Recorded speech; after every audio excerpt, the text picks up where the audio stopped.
अवधूत चिंतन श्री गुरुदेव दत्त श्री स्वामी समर्थ।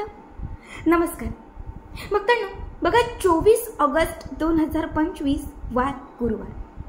आपल्या सगळ्यांनाच माहिती आहे की या गुरुवारी आषाढ महिन्यातील अमावस्या आलेली आहे, ज्या अमावस्येला आपण दीप अमावस्या असे म्हणतो।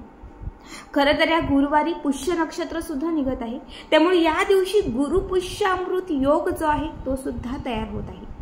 बघा, हा 24 जुलैचा जो गुरुवार आहे हा अत्यंत दुर्मिळ योगात आलेला आहे, कारण गुरुपुष्यामृत योग आणि दीप अमावस्या दोनही शुभ योग एकत्रित आलेले आहेत। गुरुपुष्यामृत योगाच्या दिवशी आपण माता लक्ष्मी स्वरूप वस्तूंची खरेदी करतो, माता लक्ष्मीला प्रसन्न करणाऱ्या विविध सेवा किंवा उपाय करतो।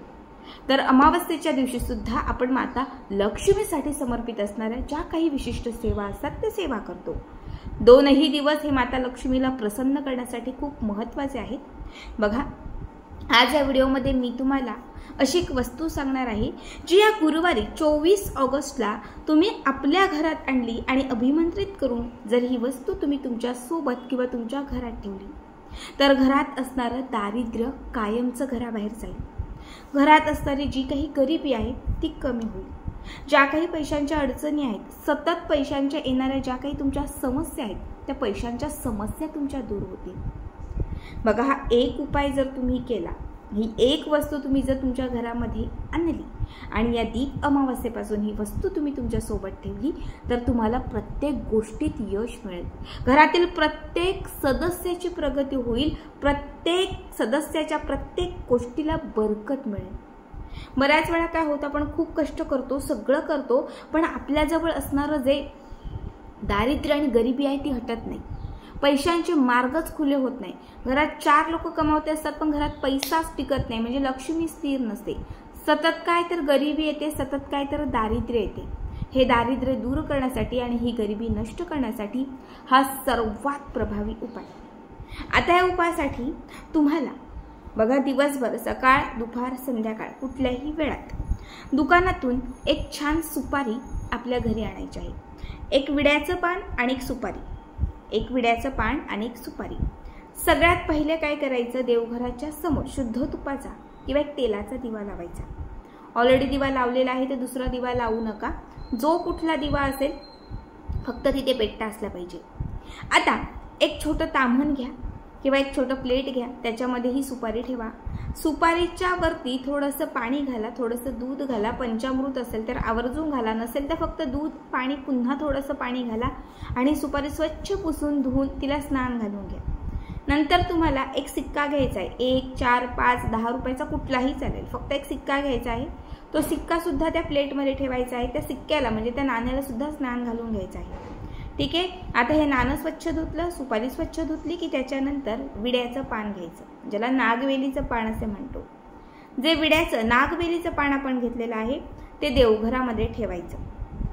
चौरंग किंवा पाट शक्य असेल तर तुम्ही देवघराच्या समोर मांडलात तरीही चालेल, त्याच्यावर कापड ठेवलं तरीही चालेल, देवघरात जागा नसेल तर।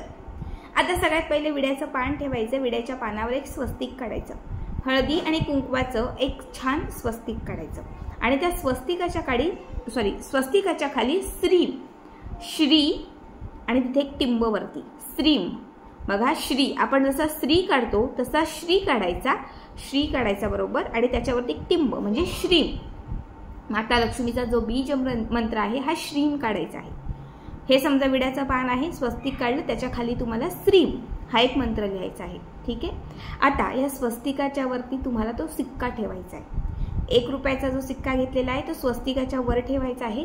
त्या सिक्क्यावरती तुम्हाला हळदी कुंकू अर्पण करायचं, थोडं अक्षता घालायच्या आहेत आणि त्या सिक्क्याच्या वरती तुम्हाला ही सुपारी ठेवायची आहे, ठीक आहे। आता सुपारी ठेवल्यानंतर त्या सुपारीला सुद्धा तुम्हाला हळदी कुंकू अर्पण करायचे, थोड्या त्याच्यावरती सुद्धा अक्षता अर्पण करायच्या आहेत।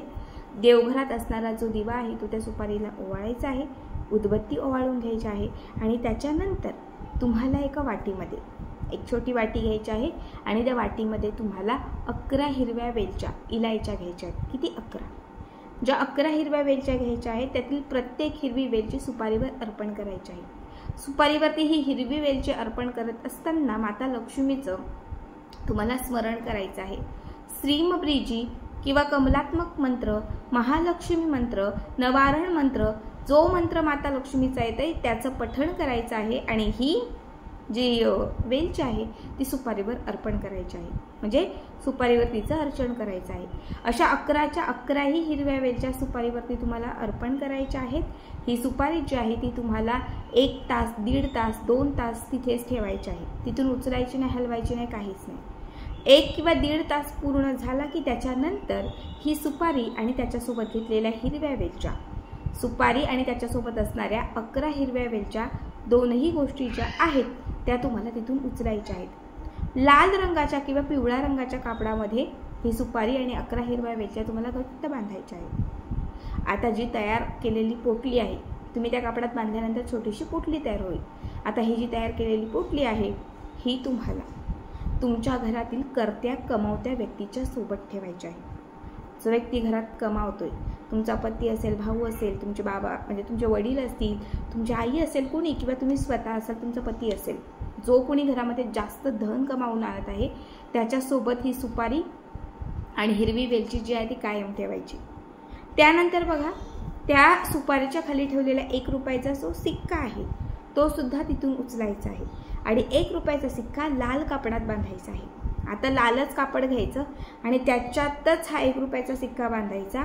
आता कापडात बांधलेला हा जो 1 रुपयाचा सिक्का आहे तो आपल्या घराच्या मुख्य प्रवेशद्वाराला टांगायचा।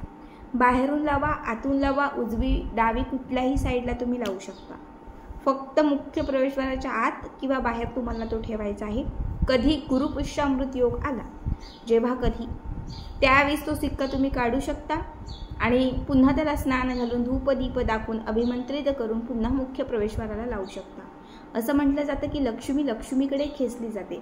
जेव्हा हा सिक्का, खरं तर नाणी, जी नाणी असतात खळखळणारी नाणी, ती लक्ष्मीला विशेष प्रिय असतात, ज्यात माता लक्ष्मीचं स्वरूप मानलं जातं। कुठलीही पूजा बघाल कधीच नोटी दिसणार नाही, कुठल्याही पूजेमध्ये नाण्यांचीच पूजा केली जाते, सिक्के ठेवले जातात, सिक्क्यावरती सुपारी ठेवून त्याची पूजा केली जाते, कारण 1 रुपयाच्या किंवा कुठल्याही नाण्यांना लक्ष्मीचा मान दिला जातो। जेव्हा तुम्ही या पुष्य नक्षत्रावरती हा सिक्का अभिमंत्रित करून घराच्या मुख्य प्रवेशद्वाराला लावाल तेव्हा बाहेरून आपल्या उंबरठ्यापर्यंत आलेली किंवा बाहेरूनच जाणारी जी लक्ष्मी आहे ती त्याकडे नेहमी आकर्षित राहील आणि जेव्हा तो सिक्का तिथे असेल तेव्हा तुमच्या उंबरठ्यापर्यंत आलेली लक्ष्मी नेहमी तुमच्या घरामध्ये आत येत जाईल, ज्यामुळे पैशांची चणचण समस्या दूर होईल, घरात नेहमी सकारात्मकता राहील आणि लक्ष्मीची कृपा राहील। खूप साधा सोपा उपाय आहे, नक्की करा आणि आजचा व्हिडिओ कसा वाटला कमेंट करा। श्री स्वामी समर्थ।